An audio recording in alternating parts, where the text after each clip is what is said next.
विहिरीत पडलेली दुचाकी काढताना वडिलांचा बुडून दुर्दैवी मृत्यू, दोघांवर गुन्हा दाखल। विहिरीत पडलेली मोटरसायकल काढण्यासाठी विहिरीत उतरलेल्या एका 65 वर्षीय वृद्ध व्यक्तीचा बुडून दुर्दैवी मृत्यू झाल्याची धक्कादायक घटना समोर आली आहे।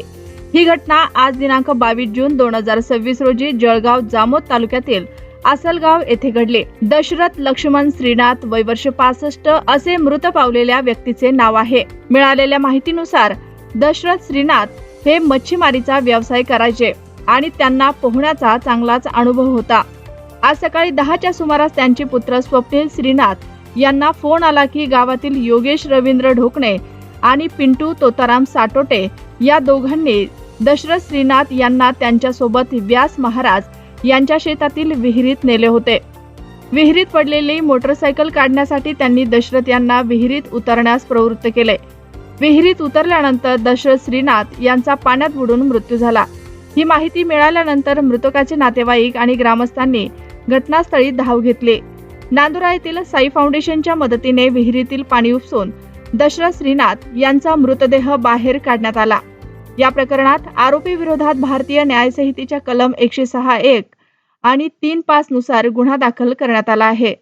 घटनेची माहिती मिळताच उपविभागीय पोलीस अधिकारी आनंद महाजन, ठाणेदार सचिन बागुल आणि PSI अमोल पंडित यांनी तातडीनं घटनास्थळाला भेट दिली। यावेळी उपस्थित जमावाला शांत करून परिस्थिती नियंत्रणात आणले। मृतदेह शवविच्छेदनासाठी जळगाव जामोद येथील सरकारी रुग्णालयात पाठवण्यात आला असून पुढील तपास सुरू आहे। आज रोजी आम्हाला आसलगाव शिवारामध्ये एका विहिरीमध्ये एक मोटरसायकल असल्याची माहिती मिळाली होती। त्यानुसार आम्ही तिथे आमचे पोलीस स्टेशनचे अधिकारी API मोड साहेब आणि एक कर्मचारी त्या ठिकाणी पाठवले होते। त्या ठिकाणी पाठवल्यानंतर सदर ठिकाणी एक व्यक्ती विहिरीमध्ये उतरून विहिरीमध्ये उतरल्यानंतर तिथे मयत झालेली आहे। तर नातेवाईकांचं म्हणणं आहे की तिथे पोलीस उपस्थित होते वगैरे, परंतु जे प्रत्यक्षदर्शी साक्षीदार आहेत त्यांचं नाव आहे दशरथ योगेश रवींद्र ढोकणे, हे त्या घटनास्थळी समक्ष हजर होते।